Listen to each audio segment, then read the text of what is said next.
ইসলামের প্রত্যেকটা ডোজ বড় গুরুত্বপূর্ণ। ডান কানে আজান দিয়ে দাও, বাম কানে একামত দিয়ে দাও, জীবন চলে যাবে। তোমার আমার সন্তানের মুখ থেকে নাস্তিক মার্কা কথা বের হবে না।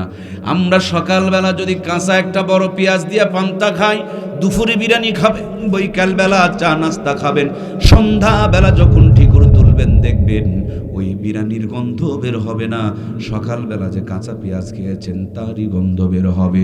এই জন্য মুসলমানের পেট থেকে জন্ম নিলেই মুসলমান হয় না, এখন মুসলমানের পেট থেকে জন্ম নিয়ে নাস্তিকও হয়। কথা বলুন ঠিক কিনা?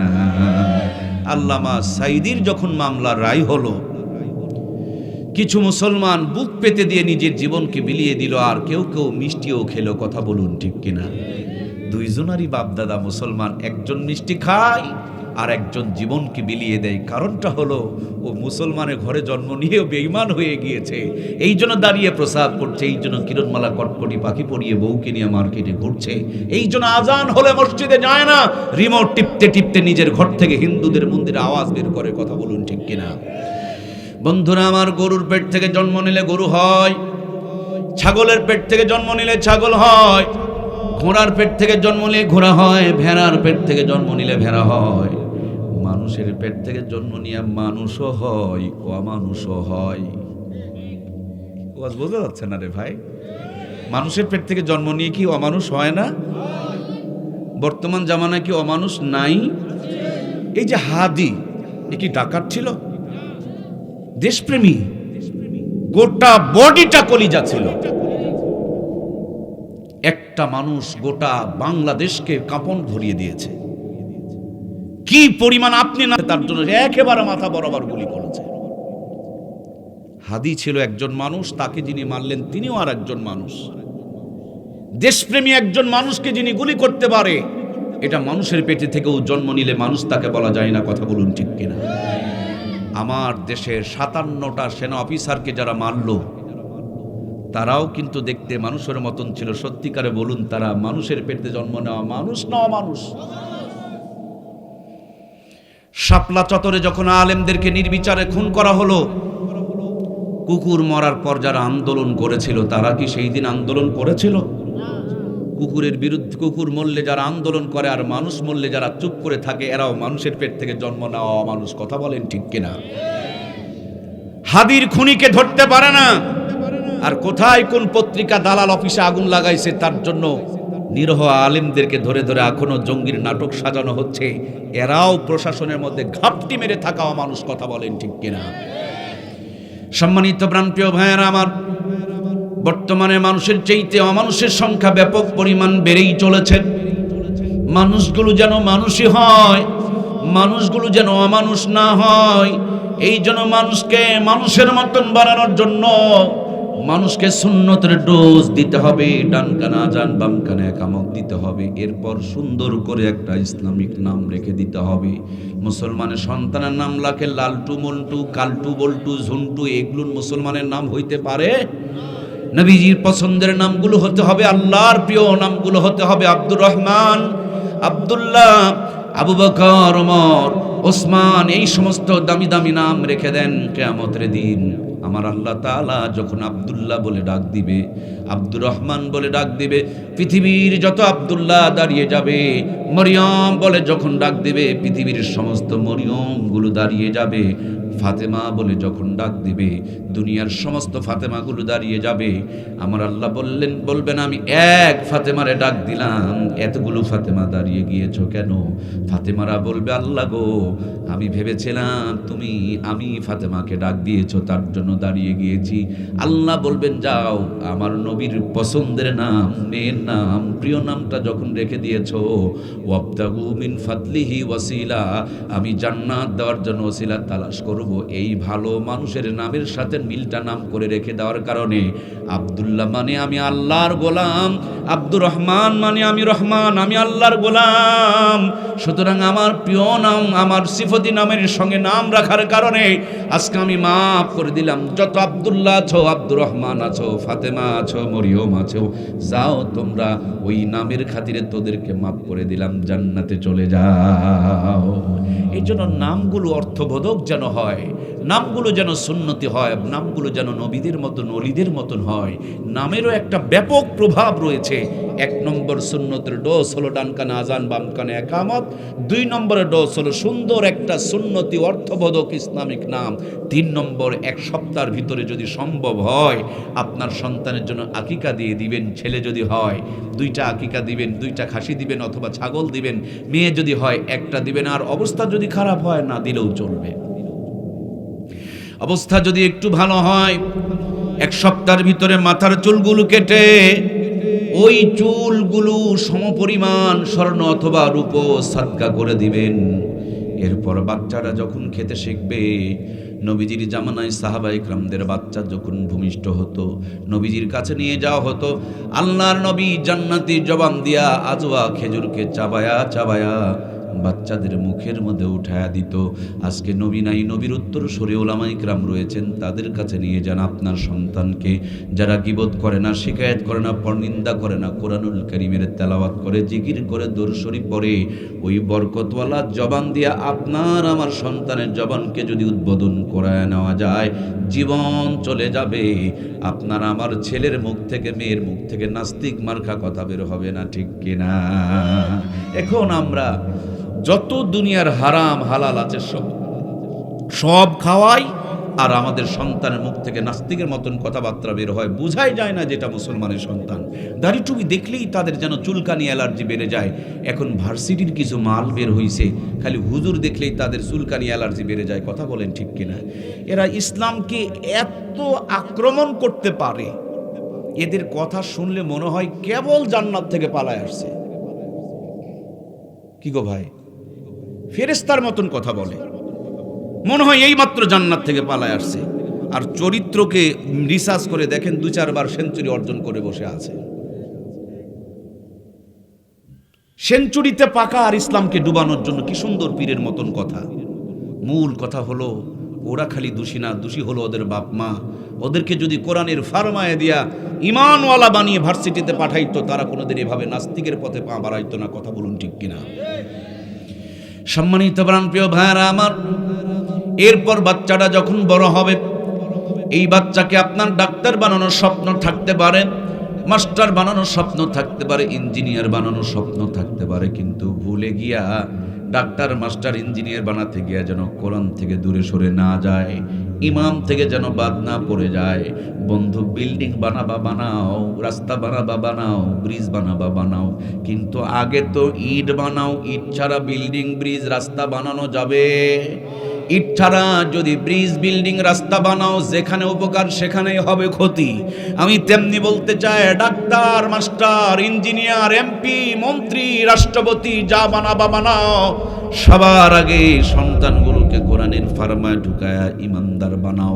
ইমানদার বানিয়ে ডাক্তার বানাও, ডাক্তার বাটপারি করবে না। ইমানদার বানিয়ে মাস্টার বানাও, মাস্টার চিটারি করবে না। ইমানদার বানিয়ে ইঞ্জিনিয়ার বানাও, ইঞ্জিনিয়ার রড চুরি করবে না। ইমানদার বানিয়ে এমপি মন্ত্রী বানাও, কম্বল চুরি করবে না, গমের বস্তায় শীত কাটবে না। কথা বলুন ঠিক কিনা? আজ বাংলাদেশের প্রত্যেকটা চেয়ারে চেয়ারে যদি ইমানদারকে আমরা সেট আপ করে দিতে পারতাম, সোনার বাংলা বহু আগে সোনাতে রূপান্তরিত হয়ে যেত। বহুত আগে আমেরিকা, ব্রিটেন, জার্মান, জাপানকে ছাড়িয়ে যেত। এই বাংলায় কোনো দুর্নীতি খুঁজে পাওয়া যেত না। কথা বলুন ঠিক কিনা? প্রাণপ্রিয় ভাইয়েরা আমার, সেই জন্য সবার আগে আমরা আমাদের প্রিয় সন্তানগুলোকে ইমানদার বানাবো। আমাদের বাচ্চাগুলো যখন জন্মগ্রহণ করে, জন্মের পর আমাদের বাচ্চাদেরকে 6টা টিকা দিতে হয়। ছোট্টতেই টিকা দিতে হয়, বড় হয়ে গেলে কিন্তু টিকা দেওয়া লাগে না।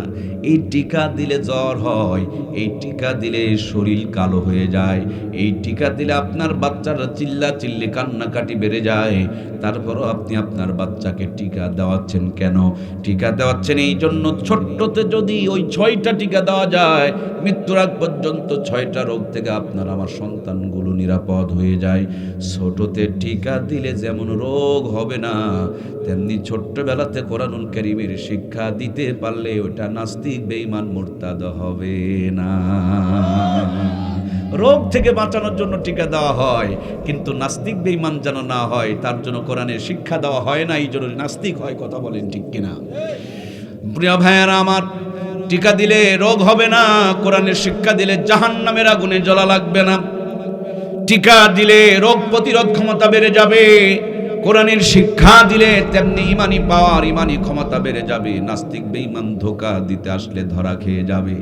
একে যখন কোরআনের শিক্ষা দেওয়ার পর জাপানে পাঠাবেন, জার্মানে পাঠাবেন, লন্ডনে পাঠাবেন, ব্রিটেনে পাঠাবেন, নাস্তিকদের মাঝে বসবাস করবে, ইমান হারা হবে না, বরঞ্চ নাস্তিকগুলোকে দাওয়াত দিয়া মুসলমান বানায় ফেলে দিবে। আর টিকা যদি না দিতে পারেন, কোরআনের শিক্ষা যদি না দিতে পারেন, বাংলাদেশের ভার্সিটিতে লেখাপড়া করে বড় বড় নাস্তিক হবে, ইসলামের বিরুদ্ধে সমালোচনা করবে, দাড়ি টুপিয়ে নিয়ে সবসময় পড়ে থাকবে, ইসলামকে ডুবানোর পায় তারা করবে। কথা বলুন ঠিক কিনা? আজ আমার দেশে নাস্তিকের সংখ্যা ব্যাপক আকারে বেড়ে যাচ্ছে, তার একটাই মাত্র কারণ, জাতি কোরআনুল কারীম থেকে দূরে সরে যাচ্ছে। কথা বলুন ঠিক কিনা? এই তো মাত্র 50 বছর আগে, যেদিন আপনার আমার এই গ্রামে পাকা রাস্তা ছিল না, সুন্দর বিল্ডিং বাড়ি ছিল না, হাতে হাতে মোবাইল ফোন ছিল না, এত শিক্ষিত ছিলাম না, আমার দেশটা ডিজিটাল স্মার্ট ছিল না, কিন্তু আমার দেশে কোরআনের তেলাওয়াত ছিল, নবীর সুন্নতের আমল ছিল, মায়েদের মাথায় কাপড় ছিল, সত্য কথা ছিল, হালাল খাবার ব্যবস্থা ছিল। ভাঙা ঘরে মাসকালারে যখন তেলানি হতো, এক বাড়িতে তেলানি করলে গোটা গ্রাম গন্ধে ছড়িয়ে পড়ে যেত। গ্রামের একটা কোনায় যদি আতপ চালের বিরিয়ানি রান্না হতো, আরা কোনা পর্যন্ত গন্ধ ছড়িয়ে পড়তো। মূর্খ নানুয়ার দাদুরা চাপায় নবাবগঞ্জ শহর থেকে গিয়া 5 টাকা 6 টাকা শেয়ার ইলিশের মাছ কিনে নিয়ে হেঁটে হেঁটে বাড়িতে এসেছেন। পুকুরের ঘোলা পানি দেয়া অর্ধ পচা ইলিশের মাছ মূর্খ নানি আর দাদিরা ধৌত করে খেরের চুলায় রান্না শুরু করে দিয়েছেন। লবণ থাকলে তেল নাই, তেল থাকলে আবার ঝাল দেওয়ার কথা মনে নাই, কিন্তু ভিতরে কোনো ইমানের অভাব নাই। মাথায় কাপড় ঠিকই ছিল, শরীর ঢাকা পোশাক ছিল, গুনগুন গুনগুন করে আগুন জ্বলতো, আর দরুদ শরীফের তেলাওয়াত হতো। একদিন যদি ওই নানি আর দাদির হাতের ইলিশ মাছ আর পান্তা ভাত খাওয়া গিয়েছে, কম করে হলো 3 দিন পর্যন্ত হাত থেকে সুঘ্রাণ ছড়িয়েছে। ওই নানি দাদিদের স্মৃতি চারণে পহেলা বৈশাখ উদযাপন করি আমরা। 6 টাকার কেজি ইলিশের মাছ 6000 টাকা দিয়ে সাগর থেকে নিয়ে আসতেছি আমরা। নরমাল চুলা ভেঙে দিয়ে গ্যাসের চুলা ঢুকিয়েছি আমরা। সাধারণ মশলা বাতিল করে রাঁধুনি গুঁড়া মশলা আবিষ্কার করেছি আমরা। কত যে উন্নতি করেছেন, গুনতে গুনতে রাত ফুরিয়ে যাবে, কিন্তু গণনার শেষ হবে না। 6000 টাকার কেজি ইলিশের মাছ রাঁধুনি গুঁড়া মশলা দিয়ে গ্যাসের চুলায় বসে ডিগ্রি পাস বউ রকমারি কায়দায় রান্না করে। রান্নার পর খাবার সময় নাকে নিয়ে চেক করতে হয় ইলিশ না সিলভার কাপ। কথা বলুন ঠিক কিনা? আগে কি সুন্দর দিন কাটাইতাম আমরা। কি যুবক ভাইরা নাই নাকি গো? একটু টান লাগান না। আগে কি সুন্দর দিন কাটাইতাম আমরা, আগে কি সুন্দর দিন কাটাইতাম।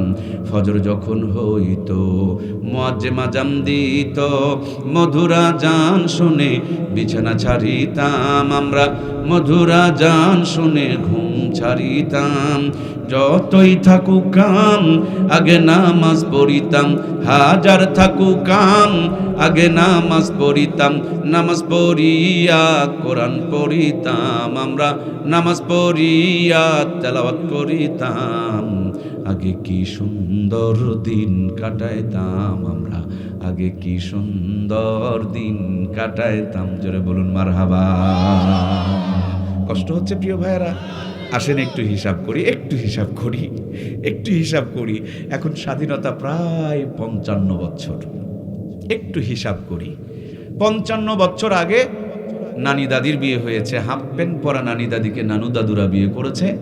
ওই জামানার 500 টাকা নগদ বন্দি বিয়ে করেছে, যে জামানার 500 টাকা দিয়ে চাপায় নবাবগঞ্জে 5 বিঘা জমি কিনে পাওয়া গেছে। কথা বলেন ঠিক কিনা?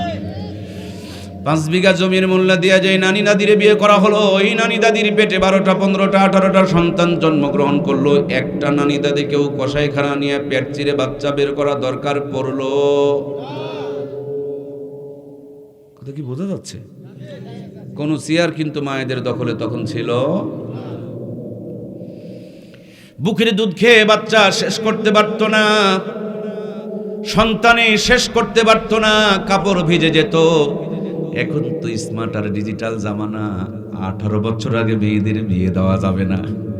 অথচ 10 বছরে 12 বছরে গাছতলায় বাঁশতলায় পার্কের কোনাকানিতে সিফাসাফিতে আকাম কুকাম করে সর্বনাশ করে দেয় নাস্তিকেরা। এই ব্যাপারে মুখ খোলে না, কথা বলেন ঠিক কিনা?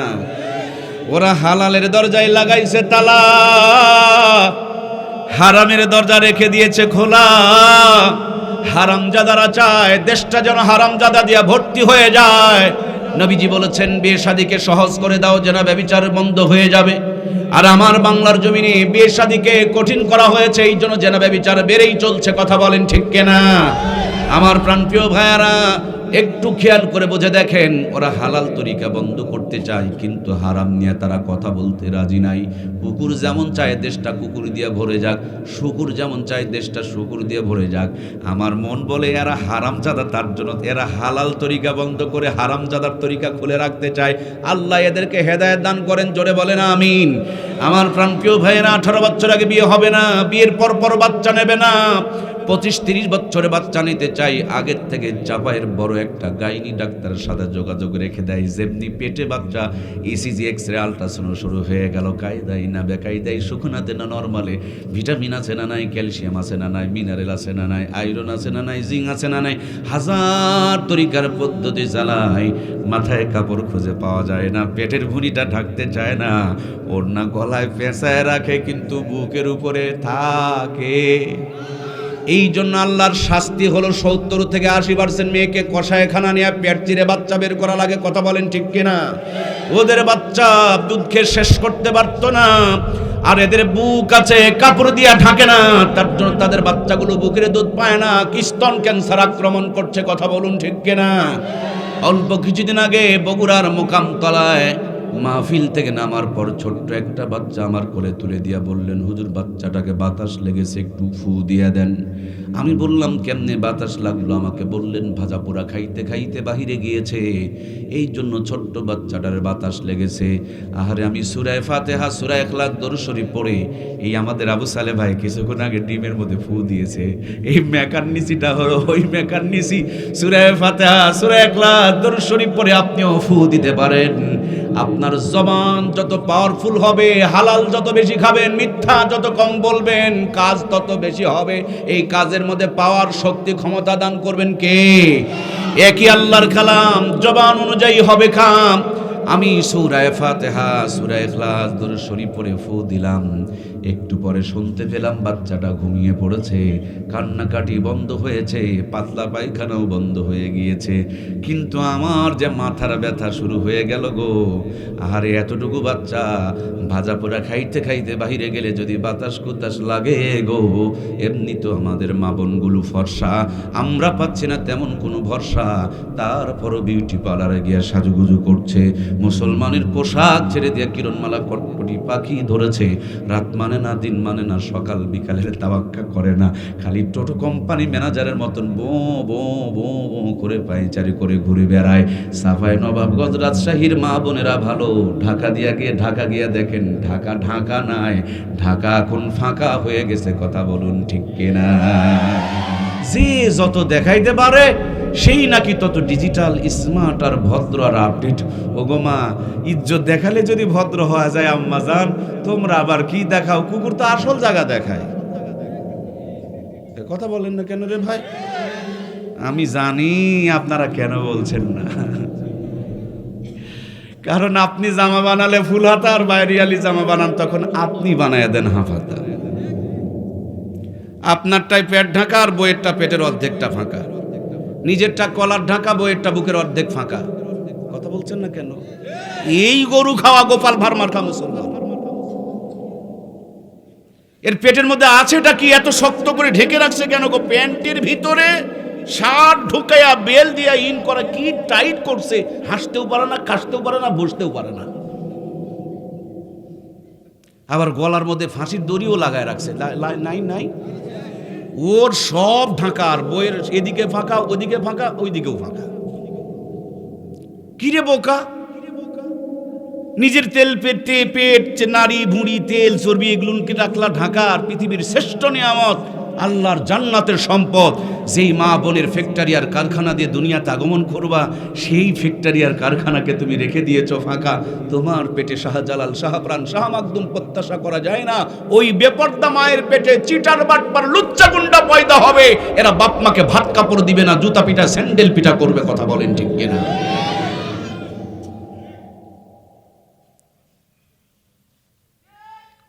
কষ্ট হলো কি?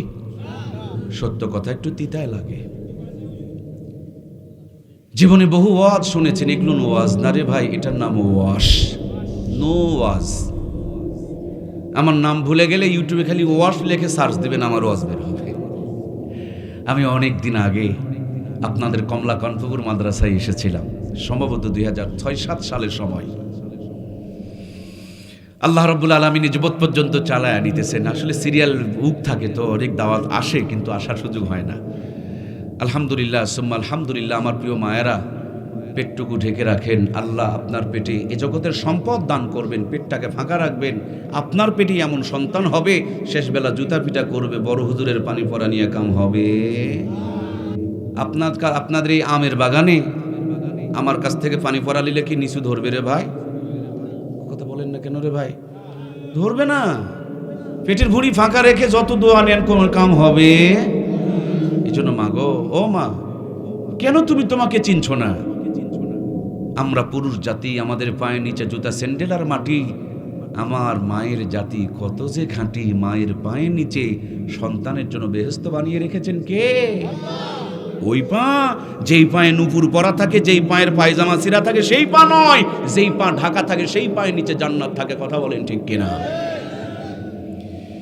আব্বা জান আদমকে আল্লাহ রাব্বুল আলামিন তৈরি করলেন জান্নাতের বাহিরে, আর মায়ের জাতির এত মর্যাদা, বড় আম্মাকে আল্লাহ তৈরি করলেন জান্নাতের ভিতরে। আল্লাহ বাবাকে বাহিরে, মাকে ভিতরে বানালেন। দুনিয়াতে আসার পর বড় আব্বা হযরতে আদম বড় বড় গাছের 3টা টুকরা পাতা দিয়ে ইজ্জতকে ঢেকে রেখেছিলেন। এই জন্য মৃত্যুর পর পুরুষের জন্য, ছেলে মানুষের জন্য, আমাদের জন্য কাফনের কাপড় কয় পিস। আর বড় আম্মা হযরতে হাওয়া বড় বড় গাছের 5-5টা টুকরা পাতা দিয়ে ইজ্জতকে ঢেকে রেখেছিলেন। এই জন্য মৃত্যুর পর মেয়েদের জন্য, মায়েদের জন্য কাফনের কাপড় কয় পিস? হাইরে 5 পিস ছেড়ে দিয়া 3 পিস ধরেছিল, 3 পিস বাতিল করে 2 পিস আমদানি করলো। এখন 2 পিসও বাতিল করে দিয়েছে। মাত্র আর কয় পিস আছে রে ভাই? কয় পিস? 1 পিস আছে। এইটা যদি বাদ দিয়া দেয়, দেশে থাকার আর উপায়। সামনে তাকালে পায়জামা ফাটা, ঘাড় ঘুরাবেন মাজায় কাটা, পিছনে তাকাবেন তাও আবার সিনেমার পোস্টার লাগা। স্বাধীন বাংলা, সোনার বাংলা, স্মার্ট আর ডিজিটাল বাংলা যেইভাবে কাটা আর ফাটা দিয়ে ভরে গিয়েছে, সুবহানাল্লাহ বলা যায় না, আস্তাগফিরুল্লাহ, নাউজুবিল্লাহ দিয়ে দেশটা ভরপুর হয়ে যাচ্ছে। কথা বলুন ঠিক কিনা? ও আল্লাহ, আল্লাহ রে, এ কোন দুনিয়ায় পাঠাইলা আমারে? এই জামানার মানুষগুলোর মানুষ নাহি বলে, গরু ঘোড়া হার মানায়া হাইনার মতো চলে। ও আল্লাহ, আল্লাহ রে, এ কোন দুনিয়ায় পাঠাইলা আমারে?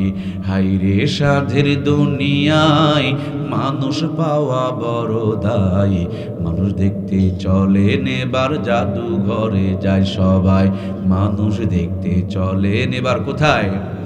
জাদুঘরে গিয়ে দেখবেন বন্ধুরা, আমার আদিম জামানার মানুষকে তারা বানিয়ে রেখেছে। শাড়ি, 3 পিস, পাঞ্জাবি, পায়জামা, লুঙ্গি ছিল না, কিন্তু মানুষের শরম ছিল, ইজ্জতের দাম ছিল, সতীত্বের মর্যাদা ছিল। বড় বড় গাছের পাতা, ভিন্ন গাছের লতা দেয়া মানুষ তার ইজ্জতকে ঢেকে ঢেকে রেখেছিল। আর এই জামানায় চিরে ফেরে ইজ্জত বের করে দেখানোর প্রতিযোগিতা চালু হয়ে গিয়েছে। এগুলো মানুষ বলা যায় না। আল্লাহ বলেন, উলাইকা কাল আনাম বাল হুম আদল উলাইকা হুমুল গাফিলুন। মানুষ, যাদের হুঁশ আছে তাদেরকে মানুষ আছে। হুঁশওয়ালা মানুষ কাপড় চিরে ইজ্জত দেখাইতে পারে না। কুকুরের হুঁশ নাই, তার জন্য কুকুর ইজ্জত বের করে দেখায়। আমার বিবেচনা হলো, যারা কাপড় চিরে ফেরে ইজ্জত বের করে দেখায়, তেমনি ভাবে তাদের ভিতরে মানুষত্ব বিদায় নিয়ে পশুত্ব জায়গা করেছে। ঠিক কিনা? সম্মানিত প্রাণপ্রিয় ভাইয়েরা আমার, কলিজার টুকরা মমতাময়ী মায়েরা, আমার প্রিয় মা, একটাবার নিজের কথা চিন্তা করে কেন দেখো না? আমাদের উত্তরবঙ্গে জয়পুরহাট নামক একটা জেলা আছে, জয়পুরহাট নাম কি শুনেছেন? একদিন আসরে নামাজ পড়ে মসজিদ থেকে বের হলাম, হঠাৎ তাকিয়ে দেখি এরকম একটা কদুর জাংলা, অসংখ্য কদু ধরে ঝুলতেছে। মাঝখানে তাকায় দেখি একটা জুতা এবং ঝাঁটা ঝুলায় রাখছে। উপরে তাকায় দেখি একটা পাতিল মাথায় দিয়া বুশ বানায়া পাছায় মাছ দিয়া টাঙায় রেখে দিয়েছে। আমি আস্তে করে মোবাইল ছবি তুলে নিলাম, কারণ মাঝে মাঝে বলতে গেলে অনেকেই দেখতে চায়, বলে কিনছে গুপ্তি দলিল ওসবুয়াদ। আমার কাছে দলিল চাইলে আমি আর কি দলিল দিব, তার জন্য ছবিটা তুলে নিলাম। আমার সঙ্গে একজন ছোট্ট ভাই ছিল, তাকে জিজ্ঞেস করলাম, কি গো বলো তো দেখি, এত সুন্দর কদুর জাংলা, বর্তমানে 2025 সাল চলে, এই কদুর জাংলার মধ্যে ঝাঁটা এবং জুতার পাতিলার মাথা কেন? উনি একটা মুচকি হাসি দিয়ে বললেন, ভাই আপনি জানেন তারপরে আমারা জিজ্ঞেস করছেন? আমি বললাম, তোমরা ছোট, আমাদের চাইতে অনেক জিনিস বেশি বোঝো, একটু তোমরাই বলো, তোমরাই আমাকে একটু বলো না, কারণটা কি, হেকমতটা কি, হাকিকতটা কি? উনি বললেন, ভাই সব মানুষের নজর ভালো নয়, কিছু কিছু মানুষের নজর খারাপ।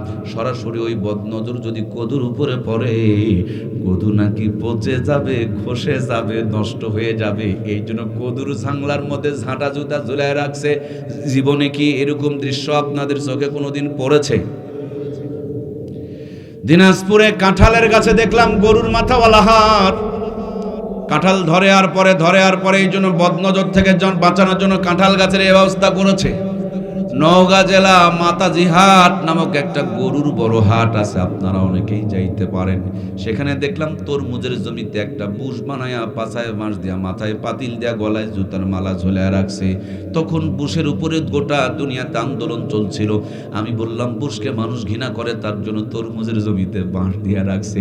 এক চাচা বলে, না না না, এটা হলো তরমুজ বাঁচানোর কায়দা। কিছু কিছু মানুষের নজর খারাপ, সরাসরি যদি তরমুজের উপরে পড়ে, তরমুজ পচে যাবে, খসে যাবে, নষ্ট হয়ে যাবে। এই জন্য তরমুজকে বাঁচানোর ব্যবস্থা করে রেখেছে। আমার মোবাইলে অসংখ্য ছবি আছে, আপনি চাইলে দেখতে পারবেন। অনেক গাড়ি, যেই গাড়িগুলো অ্যাক্সিডেন্ট করে, ওই গাড়ির নিচে জুতা ঝুলায় রাখে, দেখছেন কি দেখেন নাই?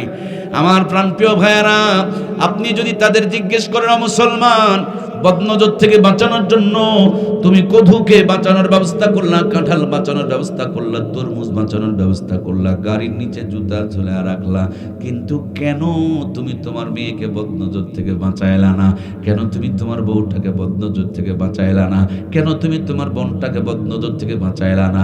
নিজের টাকা খরচ করে পাতলা কাপড় পরায়া, বিউটি পার্লারে সাজায়া 3.5 লাখ টাকার মোটরসাইকেল কিনে, 100-র উপরে টাকার পেট্রোল কিনে ভোঁ ভোঁ করে টানো, আর সাফাই নবাবগঞ্জে ঘোরো, আর পাবলিককে জেনার দাওয়াত দিয়ে বেড়াও, পাবলিককে দেখায় বেড়াও, দেখো দেখো আমার বউটা কত সুন্দর, কোন দিকে উঁচা আর কোন দিকে নিচা।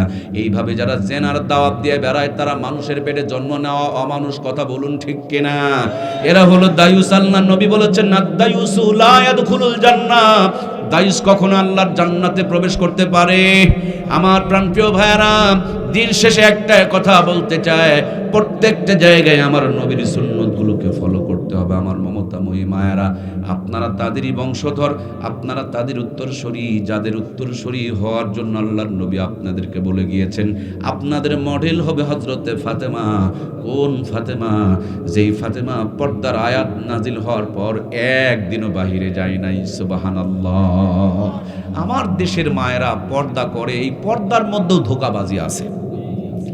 খালাম্মা পর্দা করে, কিন্তু খালাম্মার মেয়েদের পর্দা দেখা। কথা বলছেন না কেন গো? এই খুলনাতে গেছিলাম ওয়াজ করতে, নদী পার হতে হবে, বাজারের ভিতর দিয়ে যাচ্ছে, এক খালাম্মা দেখতেছি এই সেই হাত মোজা পা মোজা লাগাইছে, আর দুই পাশে দুইটা মেয়ে, মাশাআল্লাহ, দেখার কোনো উপায় নাই। গত বছর না কোন বছর যেন কক্সবাজার থেকে আসতেছি, বিমানে চড়বো, বাবা মা সব ঢেকে রাখছে, আর মেয়েগুলোকে স্কিন প্যান্ট পায়জামা এগুলো পরায় দেয়া রাখছে। তার মানে নিজে পর্দা করছে, আর যাদেরকে দেখলে মানুষের চোখে রোগ ধরবে, তাদের রোগ বাড়ানোর জন্য তাদেরকে পাতলা কাপড় পরায় রাখছে। আল্লাহ এই ধোঁকাবাজিগুলো বোঝে কি বোঝে না? দেখবেন শ্বশুর দেখলে পর্দা করে, কারণ শ্বশুরের সাথে তো আর বিয়ে হওয়া যাবে না। শ্বশুর দেখলে পর্দা করে, ভাসুর দেখলে পর্দা করে, মানে স্বামীকে দেখলে পর্দা করে, মগর দুলা ভাই দেখলে পর্দা করে না, দেবর দেখলে পর্দা করে না, মামাতো ভাইয়ের সাথে পর্দা করে না, খালাতো ভাইয়ের সাথে পর্দা করে না, গ্রামের যারা যুবক ছেলেপেলে আছে তাদের সামনে পর্দা করে না। যত পর্দা সব দেখবেন দাড়ি টুপিওয়ালা হুজুর দেখলে পর্দা করে। কথা বলেন ঠিক কিনা? মানে খালি ইসলাম মানতে হবে, হুজুর দেখলে আর অন্য মানুষকে বের করে দেখাইতে হবে? চুরিওয়ালা আসলে হাত আগায়া দিবেন আর হুজুর দেখলে নাকের মধ্যে কাপড় ঢোকাবেন, এর নাম ইসলাম?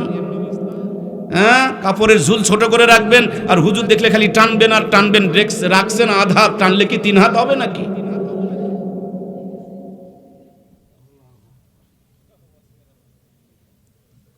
কষ্ট হয়ে গেল একটু, মনে হয় না? আল্লাহ আল্লাহ, তুমি আমাদেরকে হেদায়েত দান করো, বলো না আমিন। ভাই ও ভাই, ভালা কর ভালা হোগা, ভালো করলে ভালো হয় রে ভাই, খারাপ করে কোনোদিন ভালো হয় না। মাগো দেখাবেন আর ভালো সন্তানের মা হবেন, হবে না রে মা, হবে না, হবে না, পাবেন না, হবে না। আমরা যুবকেরা আছে, আমি যত গুনাহ করব কিন্তু বউটা যেন ভালো পাই। আর বোনগুলো আছে যে আমিও যতজনের সাথে বাদাম খাবো কিন্তু স্বামীটা যেন ভালো পাই। আমাদের খালাম্মারা আছে যে আমি আমার বৌমার সাথে অত্যাচার করব কিন্তু শেষ বেলা যেন আমার পা টিপা ঠিক মতনই পায়। আর আমার ভাবিরা চিন্তা করতেছে আমি শাশুড়ির উপরে যত অত্যাচার করব শাশুড়িটা যেন ভালো হয়। আমি দিন শেষে একটাই কথা বলতে চাই, ভালা কর ভালা হোগা, ভালো করলে ভালো হয়, খারাপ করে ভালো হয়। এই জন্য নিজের থেকে ভালো হতে হবে, নিজেকে নবীর সুন্নতের মডেল সাজাতে হবে। প্রত্যেকটা মানুষ যদি সুন্নতের জিন্দেগি গঠন করতে পারে, সব জায়গাতে শান্তি নেমে আসবে। সুবহানাল্লাহ বলি। আমাদের এখানে কি মা বোনেরা এসেছেন? অনেক মা বোনেরা হয়তো বা এসেছেন। মায়েদের সবচেয়ে বড় সমস্যা হলো বিয়ের পর প্রত্যেকটা মেয়ের একটা যুদ্ধ শুরু হয়ে যায়, কেমনে স্বামীকে বশ করা যায়, কেমনে স্বামীকে পায়ের নিচে রাখা যায়, রিমোট কন্ট্রোলের মতন কন্ট্রোলে নেওয়া যায়। মেয়েদের জন্মের পর, বিয়ের পর থেকেই একে সবচেয়ে বড় প্রতিযোগিতা, কে কেমনে তার স্বামীকে কন্ট্রোলে নিতে পারে। মায়েদের যে কি দুঃখ গো, আপনারা তো আর বোঝেন না, আপনারা তো ছেলে মানুষ, মেয়েদের দুঃখ বোঝেন না। এদের খুব দুঃখ তো। মেয়ে মানুষগুলো যদি শাশুড়ি হয়, কোনো শাশুড়ি ভালো বউ পায় না। আবার যারা বউ হয় তারা ভালো শাশুড়ি পায় না। বাড়ির যদি বড় বউ হয় তাহলে ছোটটা ভালো হয় না, আর উনি যদি ছোট হয় তাহলে কি হয় না? বলেন না, বলেন। তিনি ছোট হলে বড়টা ভালো, উনি ননদ হলে ভালো যা পায় না, যা হলে ভালো ননদ পায় না। আর 99% মেয়েরা কিন্তু ভালো জামাই পায় না। ম্যাক্সিমাম মেয়েদের একটা কমন ডায়লগ, আমি হয়ে তোমার ভাত খাচ্ছি, অন্য মেয়ে হলে বহু তাকে তোমার মুখে মুতে দিয়ে চলে যেত। বলেন, এটা বলে কি বলে না? এটা কমন ডায়লগ। দুনিয়াতে কয়েকজন ভালো মানুষ আছে, আমি নাম কি বলবো? মেয়েদের দৃষ্টিকোণ থেকে কয়েকজন ভালো মানুষ আছে। 1 নম্বর ভালো মানুষ হচ্ছে তার ভাই, ওটা যদি গাঁজাও খায় তার মতন ভালো মানুষ দুনিয়াতে আর কেউ। 2 নম্বরে ভালো মানুষ হলো তার বাবা। 3 নম্বরে ভালো মানুষ হলো তার বান্ধবীর স্বামী। স্বামী কোনোদিন মেয়েদের কাছে ভালো হতে পারে না। আর এদের যে দুঃখ গো, বিয়ের পর শ্বশুর বাড়ির থেকে বাবার বাড়িতে গিয়ে মায়ের গলা জড়িয়ে ধরে ডাকতে বলে, মা তোমার জামাই মোটেও ভালো না। এ গোলাম খালি মায়ের কথা মতন চলে। আরে গোলাম, মায়ের কথা মতন চলবি তো বিয়ে করছিস কেন? মা গো মা, আমাকে একটু ভালো কবিরাজের বাড়ি নিয়ে চলো না, একটা তাবিজ নিয়ে দেও না। তাবিজ কর্নেওয়ালা মা বোন আমাদের সমাজে আছে না নাই? 100টার মধ্যে 35 থেকে 40টা মা বোন তাবিজ কবজ করে আপনার বাড়িতে, আপনার বালিশের নিচে, আপনার চুলাতে, আপনার আগিনাতে, আপনার পানি যাওয়ার রাস্তাতে। এই আপনার আমার মা বোনেরা তাবিজ পোতাপুতি করে। আপনার কষ্টের কামাই করা টাকা কবিরাজের পিছনে ঢালে, সোনা দানা খাওয়ায় ফেলে দেয়, ইজ্জত বিলিয়ে দেয়। স্বামীকে পায়ের নিচে রাখা যায়, স্বামীকে পায়ের নিচে রাখতেই হবে। শতকরা সবগুলো বলিনি, ওলামা একরাম জরিপ করে বলেছে 35 থেকে 40% মেয়েরা স্বামীকে কন্ট্রোল করার জন্য তাবিজ কবজ করে বেড়ায়। বিশ্বাস না হলে আমাকে আজকে থাকতে দেন, আর আমি ওয়াজের শেষের দিকে আমিও একটু তাবিজের কিছু একটু নমুনা বলি, দেখবেন সকালবেলা লাইন ধরবে।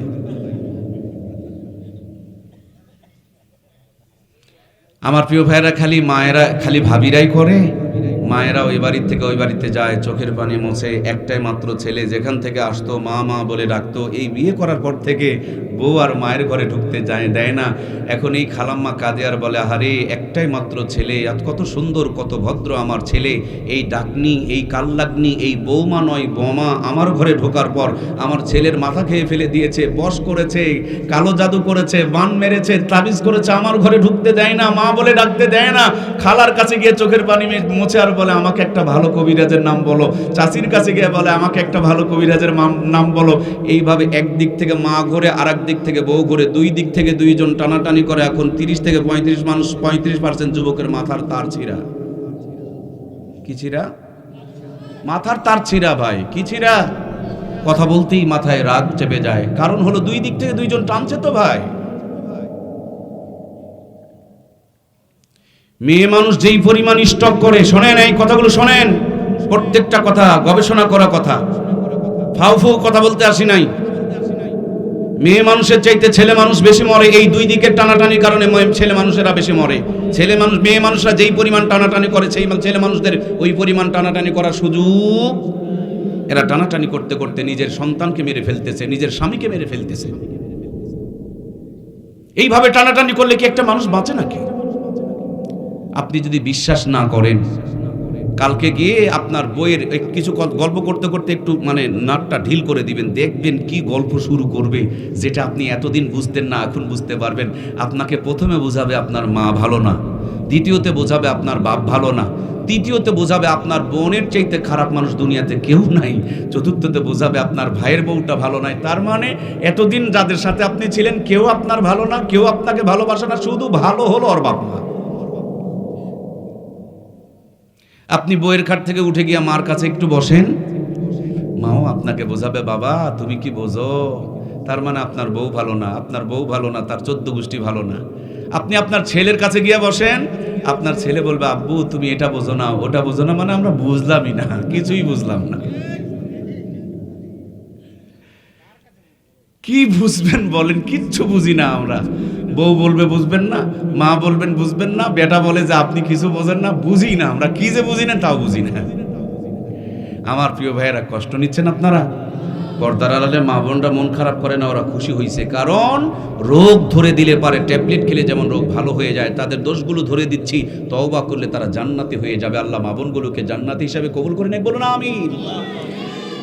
ম্যাক্সিমাম মেয়েগুলো থাকে স্বামীর বাড়িতে আর চিন্তা করে বাবার বাড়ির। ভাই কথা বুঝতে হবে, প্লিজ আমার দিকে দেখুন। কোটি টাকা দিয়ে এই কথা কিনে পাবেন না, কোটি টাকা দিয়ে কিনে পাবেন না। থাকে স্বামীর বাড়িতে, নেটওয়ার্ক ধরে বাবার বাড়ির। আর বর্তমানে তো বের হয়েছে মোবাইল ফোন, সব সময় কানের মধ্যে আছে আর আছে। মায়ের সাথে গল্প করতে করতে এক তরকারিতে 2 বার করে লবণ দেয়। কথা বলছেন না কেন? ভাত পুরায় ফেলে দেয়, সংসারে 12টা বাজায় দেয়। খালি থাকে স্বামীর বাড়িতে আর সব চিন্তা করে বাবার বাড়িতে। ওর বাপের ঔষধ খেলো কিনা, মাকে ডাক্তারের কাছে নিয়ে গেল কিনা, ভাই বাজার করলো কিনা। অথচ স্বামীর সংসার নিয়ে অনেক মা বোন এত চিন্তা করে না। কথা বলুন ঠিক কিনা? ওর বাপ যেন ভাত পায়, মা যেন ঔষধ খায়, ভাই যেন বাজারে যায়, কিন্তু স্বামীর বাপ মা যে চোখের সামনে গড়াগড়ি করতেছে ওই দিকে কোনো নজর। ওর বাপ মা যেন ভাত পায়, কিন্তু ভাতারের বাপ মাকে ভাত দেওয়ার কোনো নিয়ম। মন খারাপ করলেন আপনারা? আমি জানি ভাতার মানি স্বামী, কিন্তু একটু বাই করে বললাম যাতে করে মনে থাকে। তোমার বাপ মা যেন ভাত পায়, স্বামীর বাপ মাকে কেন ভাত দেওয়ার চিন্তা নাই? তোমার বাপ মাকে ভালো রাখতে চাও, স্বামীর বাপ মাকে কেন ভালো রাখতে চাও না? শোনো আমার কলিজার টুকরা বোন, তুমি এখানে যদি স্বামীর বাপ মার প্রতি জুলুম অত্যাচার নির্যাতন করো, তোমার বাপ মাকে আল্লাহ প্যারালাইসিস বানায়া পায়খানার মধ্যে গুল্লি খাওয়ায়া ছাড়বে। কথা বলেন ঠিক কিনা? তুমি তোমার স্বামীর বাপ মার সাথে অত্যাচার করবা আর তোমার বাপ মাকে আল্লাহ ভালো রাখবে। আল্লাহ আল্লাহ আল্লাহ কখনো জুলুম পছন্দ করে না। কথা বলুন ঠিক কিনা? নিজের বাপ মাকে যদি ভালো রাখতে চাও, সুস্থ রাখতে চাও, নিজের বাপ মার যদি কল্যাণ চাও, স্বামীর বাপ মার সেবা যত্ন খেদমত বাড়ায় দাও। স্বামীর বাপ মার সেবা যত্ন খেদমত করলে তোমার আমার বাপ মার উপরে রহমত আর বরকত নাজিল করবেন কে? মনে করেছেন আমার বাপ মা তো মরে গিয়েছে, আমার বাপ মাকে কি আল্লাহ আর পারবে? এখানে স্বামীর বাপ মার প্রতি অত্যাচার করবা, তোমার বাপ মার কবরে আল্লাহ জাহান্নামের আগুন দিয়ে জ্বালিয়ে ভস্ম করে দিবে। ঠিক কিনা? কেমন সন্তান তুমি পয়দা করেছো? তোমার চিন্তা করে কিন্তু তার স্বামীর বাপমাকে জ্বালাপোড়া করে, তার প্রতি অত্যাচার করে। এই জন্য প্রিয় বোনগুলোকে বলতে চায়, নিজের বাপমার যদি কল্যাণ চান, স্বামীর বাপমার সেবা যত্ন বাড়াইয়া দেন। স্বামীর বাপমার সেবা যত্ন বাড়িয়ে দিলে তোমার আমার বাপমার উপরে রহমত আর বরকত নাজিল করবেন কে? আমার প্রাণপ্রিয় ভাইয়ারা, এখন কিন্তু খালাম্মারা আমার উপরে মন খারাপ করবে।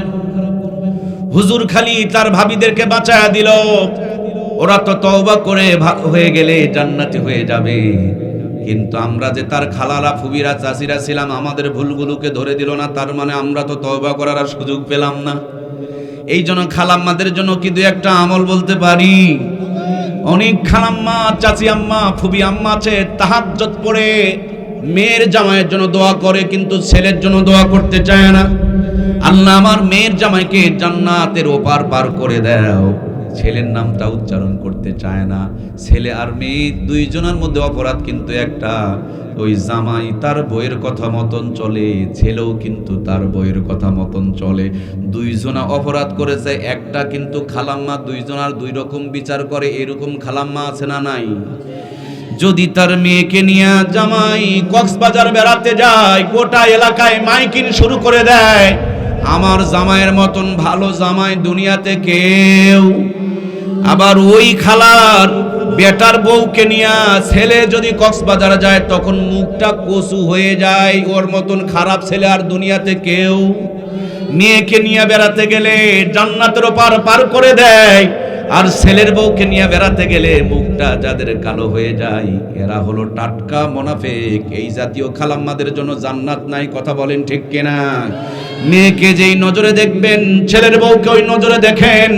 ছেলের বউকে এক নজরে আর মেয়েকে এক নজরে যদি দেখতে পারেন, আপনার ঘরটা জান্নাতের টুকরা আমার আল্লাহ তাআলা বানায়া দিবে। আপনার মেয়ে যখন কাপড় চোপড় এটা সেটা ছিঁড়ে ফেলে দেয়, বাসনপত্র ভেঙে ফেলে দেয়, কোনো কথা হয় না। হঠাৎ করে ছেলের বউয়ের হাত থেকে যদি একটা গ্লাস পড়ে ভেঙে যায়, একটা কাপ পড়ে ভেঙে যায়, অনেক শাশুড়ি আছে বাড়িতে ভূমিকম্প শুরু করাই দেয়, কথা বলেন ঠিক কিনা? তুমি যুবক বয়সে তোমার ছেলের বউকে জ্বালাবা, আর বুড়া বয়সে সুন্দর করে পা টিপে নিবা, কখনো হবে না, কথা বলেন ঠিক কিনা? এই জন্য ছোট্টতে নতুন বউটা যখন বাড়িতে এসেছে, পোষ মানাও, নিজের মেয়ের মতন ভালোবাসা বাড়ায় দাও। তোমার মেয়ে শ্বশুর বাড়ির থেকে এসে তোমার খেদমত করতে পারবে না, কিন্তু এই বউমাই তোমার সেবা যত্ন করবে। আমাদের সবার কলিজায় যদি আল্লাহর কোরআনের আদর্শ থাকতো, নবীর সুন্নাত থাকতো, আমাদের প্রত্যেকের ঘরগুলো জান্নাতের টুকরা হয়ে যেত, ঠিক কিনা? বর্তমানে ঘরে ঘরে পরক্রিয়ার আগুন জ্বলছে, দাও দাও করে জ্বলছে। স্বামী একদিকে কথা বলে, বউ আর একদিকে কথা বলে, এমন যন্ত্রণা কওয়াও যায় না, সওয়াও যায় না। মাঝে মাঝে টেনশন করে করে স্টক করে বিছানায় পড়ে থাকে। এখানেও হলো নবীর সুন্নতের অভাব। নবীজি আমার রাষ্ট্রপতি ছিলেন, হাজার ব্যস্ততার মাঝে বিবিকে নিয়ে দৌড় প্রতিযোগিতা খেলেছেন। আম্মাজান আয়েশাকে সাথে নিয়ে সামনে একটা সাদা নিশানা দিয়া দুইজন দৌড় দিয়েছেন। প্রথম দিন আমার আম্মাজান আয়েশা সিদ্দিকার সামনে চলে গিয়েছেন, অনেক দিন পর আবার দুইজন দৌড় দিয়েছেন। এই দিন আল্লাহর হাবিব সামনে চলে গিয়েছেন, আম্মাজান আয়েশা পিছনে পড়ে গিয়েছেন। শরমে মুখটা লাল হয়ে গিয়েছে, দৌড়াইতে দৌড়াইতে হাফসায় গিয়েছে। আল্লাহর হাবিব বুকে জড়িয়ে নিলেন, থুতুনির নিচে হাত দিয়া মাথাটাকে উঁচু করে আদর করে ঠোঁটে চুমা দিয়া বলে, হুমায়রা। নাম তার আয়েশা, ভালোবেসে নবীজি নাম রেখেছিলেন হুমায়রা। আপনিও আপনার বিবিকে সুন্দর করে ভালোবেসে একটা নাম রাখতে পারেন, এটা আমার নবীর সুন্নত। বলে, ওগো হুমায়রা, কেন শরমে মুখটা লাল করে দিয়েছো? অনেক দিন আগে তুমি একবার ফার্স্ট হয়েছিলে, আজকে আমি ওইটাকে শোধ করে দিলাম। মেয়েদেরকে মাঝে মাঝে জিতায়া দিবেন, ছোট্ট ছোট্ট উপহার নিয়ে যাবেন, দেখবেন এমন খুশি হবে, এমন একটা মুচকি হাসি দিবে, আসমানের পূর্ণিমার চাঁদ যেন ওই হাসির কাছে হেরে যাবে। বিয়ের আগ পর্যন্ত বাবু খাইছো, বাবু ঘুমাইছো, বাবুর জন্য ফুল নিয়ে যায়, বিয়ের পর বাবুর আর কোনো খবর নাই, এরকম বাবুওয়ালা আছে না নাই? তাদের সংসারেই পরক্রিয়া জন্ম হয়। এমন একজন আদর্শওয়ালা নবী আল্লাহ তাআলা আপনাকে আমাকে দান করেছেন। প্রেমটা কেমনে হবে? প্রেমটা কোন তরিকায় হবে? কোন তরিকার প্রেম বড় জটিল প্রেম আর কঠিন প্রেম হবে, সেটাও পর্যন্ত আমার নবী শিখিয়ে দিয়েছেন। যুদ্ধের ময়দান থেকে ফিরেছেন, ডাকতে বলেন, বিবিরে ঘরে কি কোনো খাবার আছে? আছে।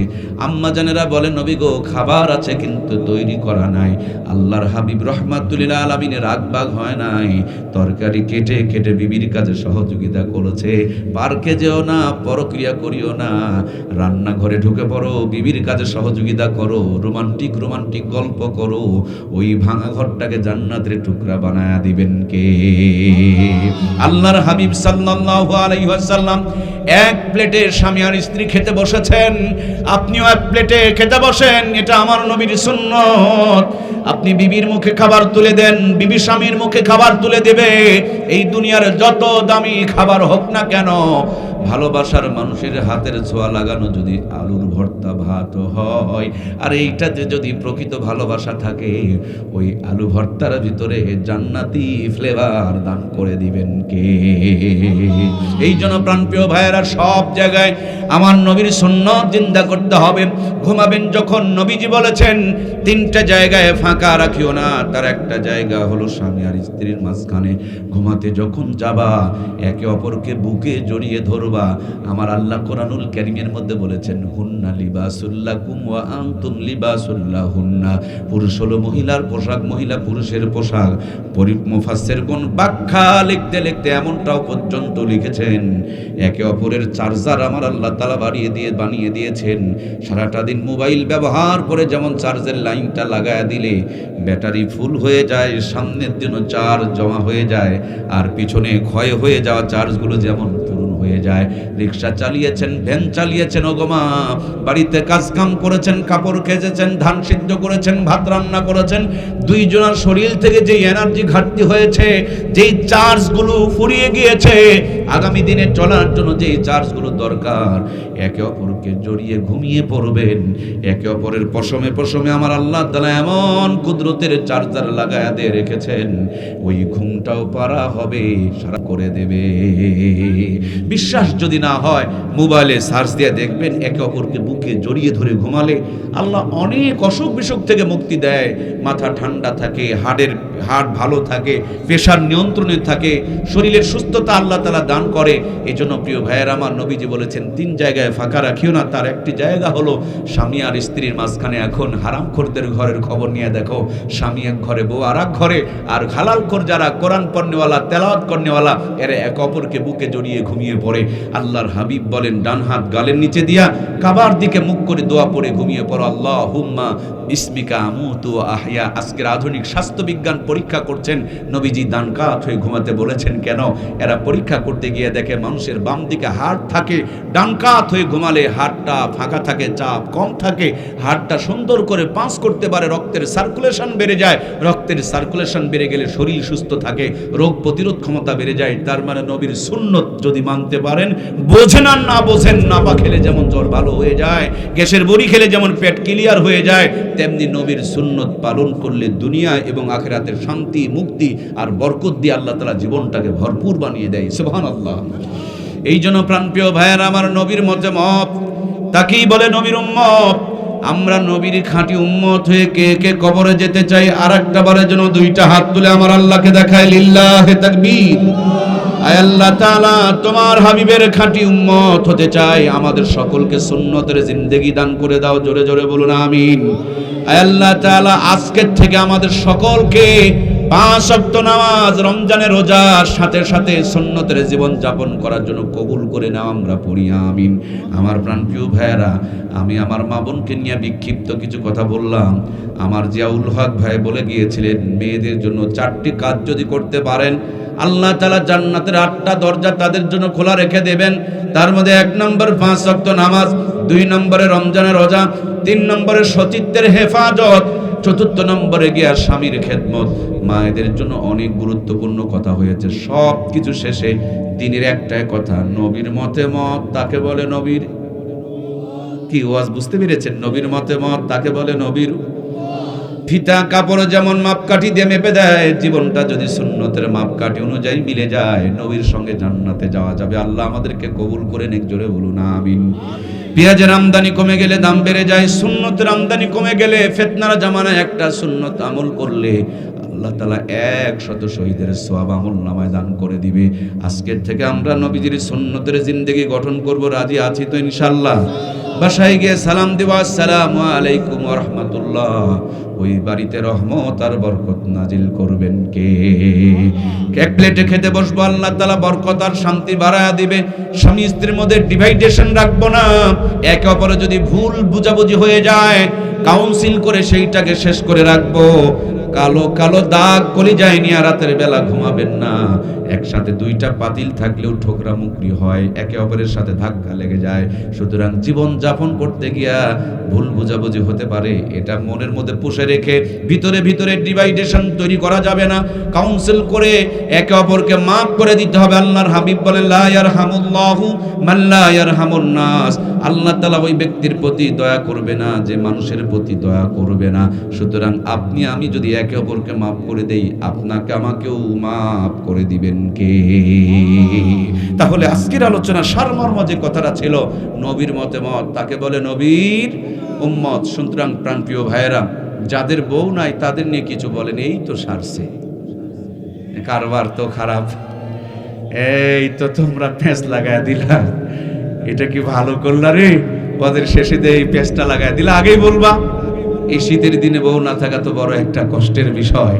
কিন্তু যাদের বউ আছে তারা যে ফোন চিপে রে ভাই, ফোন ঠাসতে ঠাসতে চোখের নিচে কালো কালো বহু দাগ ফেলে দেয়, বউয়ের সাথে সম্পর্ক নাই। এই জন্য বউ, এটা তো দারুণ একটা নিয়ামত। ইউটিউবে আমার বউ না থাকা, বউ থাকা, কেমন বউ বিয়ে করবেন, আমার অনেক গুরুত্বপূর্ণ আলোচনা আছে। তোমরা বিয়ে করার জন্য আমাকে কাগজ লিখে পাঠাইছো, কিন্তু বর্তমান তো ডিজিটাল জামানা, আমার যুবক ভাইরা বিয়েই করবার চায় না। 3 কারণে যুবকেরা বিয়ে করতে চায় না। 1 নম্বর কারণ, বিনা টাকায় যদি দুধ পাওয়া যায়, গাভী কিনে ঝামেলা টানা দরকার। যারা বোঝার তারা বুঝেছেন, যারা বোঝেন নাই তাদের বোঝার দরকার নাই। 2 নম্বরে কারণ, ওনার বান্ধবী আছে 13টা, প্রত্যেকটা 3টা 4টা করে সিম ব্যবহার করে। তার মানে উনি চিন্তা করে দেখছে, এগুলোকে নিয়ে পার্কে যাওয়া যায়, কিন্তু বউ বানায়া ঘরে তোলা যাবে। নদীর পানি সবাই ব্যবহার করে, ওযু করে, কুলি করে, কিন্তু কেউ খায় না। নদীতে ওযু করে, কুলি করে, 150 টাকার ডাব কিনে খায়, নারিকেল কিনে খায়। আমি আমার বোনগুলোকে বলতে চাই, 2 টাকার বাদাম খাওয়ার জন্য পার্কে চলে যেও না। ওরাম বাদাম খাওয়াবে, ব্যবহার করবে, কিন্তু বউ বানাবে না।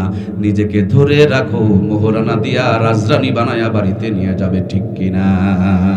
3 নম্বরে যেই কারণে যুবকেরা বিয়ে করতে চায় না, 3 নম্বর কারণটা হলো মারাত্মক এবং স্মার্ট আর ডিজিটাল কারণ। 3 নম্বর কারণটা হলো মোবাইল ফোন। এই মোবাইল ফোন আসার কারণে অনেকের বিয়ে করার চাহিদা ফুরিয়ে গিয়েছে। বাড়িতে বউ থাক আর না থাক, দেখবেন পকেটে বড় একটা মোবাইল ফোন আছে। অনেকের বউ আছে, তারপর বউয়ের দিকে তাকায় না, বউয়ের সাথে কথা কয় না, উল্টা দিকে মুখ করে মোবাইল ঘষাঘষি করতে করতে চোখের নিচে কালো কালো দাগ ফেলে দেয়, পাছার থেকে প্যান খুলে যায়, বউ অন্যদিকে পরক্রিয়া করে বেড়ায়। এই জন্য মোবাইলে বউয়ের হক কেড়ে নিয়েছে। বউ যদি বাবার বাড়িতে যায়, দেখবেন পিকনিক খায়, 3 দিন যদি নেটওয়ার্ক না থাকে তখন মাথা পাগল হয়ে যায়। এই জন্য প্রিয় ভাইদেরকে বলতে চায়, মোবাইল কিন্তু আপনার আমার বিবির হকটাকে নষ্ট করে দিতেছে। এই মোবাইল ফোন আসার কারণে রাত যত গভীর হয়ে যায়, শয়তানের একটা নিঙ্গুর পিছন দিকে লাগায়া 2টা তার কানের মধ্যে ঢুকায়া দেয়। রাতের যত গভীর হয়, পাতলা কাপড় পরা যত মেয়ে বের হয়, মাঝে মাঝে ন্যাংটাও শুরু হয়ে যায়। এভাবে জীবনকে কুরবানি করে দেয়, যৌবনের 12টা বাজায়া দেয়। দাদাই বিয়ে করতে চায়, নানাই বিয়ে করতে চায়, অনেক নাতি বিয়ে করতে ভয় পায়। তার মানে তার ফোন টিপতে টিপতে ব্যাটারিতে আর চার্জ, আরে নিজের ব্যাটারিতে চার্জ নাই, এই জন্যই তো বিয়ে করতে ভয় পায়। আছে না নাই? সম্মানিত প্রিয় ভাইয়েরা, আমার নবীজি বলেছেন, 3 কাজে দেরি করিও না, 3 কাজে দেরি করিও না। তার একটা কাজ হলো, ছেলে আর মেয়ের যখন বয়স হয়ে যাবে, জলদি করে বিয়ে দিয়ে দাও। যে বিয়েতে খরচ কম, সেই বিয়েতে বরকত বেশি, বলেছেন মুহাম্মদুর রাসূলুল্লাহ সাল্লাল্লাহু আলাইহি ওয়াসাল্লাম। আর আমাদের ফুটানির যন্ত্রণা দেখে কে? মুসলমানের মেয়ে খ্রিস্টানদের মতন বিয়ে হয়। আমার প্রাণপ্রিয় ভাইরা, নবীজি বলেছেন, বিয়ে করতে দেরি করিও না, যত তাড়াতাড়ি পারো বিয়ে করে নাও। গরুর যখন সময় হয় চাহিদা পূরণ করতে পারে, ছাগলের সময় হলে চাহিদা পূরণ করতে পারে, এদের কারো যৌন রোগ হয় না। মানুষের সময় হয় 12 বছরে, বিয়ে করে 35-40 বছরে, এই জন্য যৌন রোগে আক্রান্ত হয়। কথা বলেন ঠিক কেন? কি ওয়াজ বোঝা যাচ্ছে? আপনাদের গরুর এলাকায় কোনো গরুর যৌন রোগ হয়? মুরগির, ছাগলের? কারণ ওদের যখন দরকার তখন পায়। আর আমাদের বয়স 12 বছরে মানুষ বিয়ে করার, তার অনেকের ভিতরে এই পরিবেশ চলে আসে, বিয়ে করছে 45 বছরে। তো আপনার যৌন রোগ হবে না? হবে কার? হুজুরদেরকে এরা বোকা মনে করে, হুজুর আগে ভাগে বিয়ে করে নাই। বোকা না, এরা চালাক। এরা চালাক। কারণ আমের কাঁচায় এক স্বাদ, পুষ্ট হলে আরেক স্বাদ, পাকলে আরেক স্বাদ, গলে গেলে আরেক স্বাদ। তোমরা খালি পাকাটাই নাও, আমরা সবগুলোই পাই। এই জন্য এরা আগে ভাগে বিয়ে করে নেয়, আগে ভাগে বাচ্চা নিয়ে নেয়, নাতিকে ঘাড়ে কতদিন মজা করে নেয়। আর এরা 35 বছর পর্যন্ত পরে, 5 বছর চাকরির পিছনে ঘোরে, 40-এ যখন চাকরি পায় আরো 5 বছর গাড়ি বাড়ি করে, 45 বছরে বিয়ে করতে চায়। কিন্তু গালসি ভিতরে ঢুকে গেছে, বিল্ডিং আছে, চাকরি আছে, কিন্তু শরীরে এনার্জি। তাও আবার টাটকা, অল্প বয়সী বিয়ে করতে চায়। মেয়ের বাবা গিয়া দেখে জামাইয়ের গাল খালের মধ্যে ঢুকে পড়েছে, কিন্তু বিশাল বড় বিল্ডিং, অনেক সুন্দর চাকরি, আবার ডান দিক দিয়ে কামায়, বাম দিক দিয়ে কামায়, টেবিলের নিচ দিয়ে কামায়, যেটাকে উপরা কামায় বলে। কি গো, 3 বার হজ করে এসেছে। হাজী সাহেব চিন্তা করে, যে জামাই 15 লাখ টাকা মাসে উপরা কামাই করে, এই জামাই ছেড়ে দেওয়া যাবে? উপরা কামাই মানে হারামখোর। 3 বার 4 বার হজ করনেওয়ালা, কপাল দাগ ফেলনেওয়ালা, এই মানুষটাও হারাম করে সাথে তার মেয়েকে বিয়ে দিয়ে দেয়। মেয়ের কাছে এসে ওয়াজ করে, মাগো প্রতিষ্ঠিত জামাই নিতে হলে বয়স একটু বেশি হইতে পারে। খালি জামাইয়ের সাথে বিয়ে দেয় না, টাকার সাথে, চাকরির সাথে, বিল্ডিং এর সাথে অনেকে বিয়ে দেয়। কথা বলুন ঠিক কিনা? এগুলোতে সম্পর্ক টিকে না, এগুলোতেই পরক্রিয়া হয়। বয়সের ব্যাপক পার্থক্য, তার বয়সকে অনুমান করে তাকে বিয়ে করা উচিত, কিন্তু আমরা এগুলো করছি না। সম্পদ দেখে বিয়ে দিতেছি, তখন দেখবেন এই মেয়েটা গ্রামে থাকতে চায় না, শহরে চলে যেতে চায়, স্বামীকে মানতে চায় না, সংসারে অশান্তি হয়ে যায়। এই জন্য নবীজি বলেছেন, যখন বিয়ে করতে যাবা 4টি গুণ দেখে বিয়ে করবা। কয়টা প্রিয় ভাইয়েরা? যুবক ভাইয়েরা বলুন কয়টা? আরে তোমাদের জন্য আমার নবী বলেছে, যুবকেরা বিয়ে যখন করতে যাবা 4টি গুণ দেখে বিয়ে করবা। আল্লাহর হাবিব বলেছেন, দুনিয়ার সব নিয়ামত, উত্তম নিয়ামত হলো নেককার বিবি। যার সব আছে, ঘরে একটা নেককার বউ নাই, তার মতন হতভাগা কপালপুরা দুনিয়াতে কেউ নাই। এই জন্য ঘরে ঘরে নেককার বিবি আল্লাহ তাআলা দান করে দেখ। আমরা পড়ি আল্লাহুম্মা আমিন। নবী বলেন, 4খানা গুণ দেখে বিয়ে করো। মালিহা জামালিহা দীনিহা নাসাবিহা ফাজফার বিজাতিদ দ্বীন। সবচেয়ে বেশি দ্বীনের প্রতি খেয়াল রাখবা। 1 নম্বরে বলেছেন মালিহা।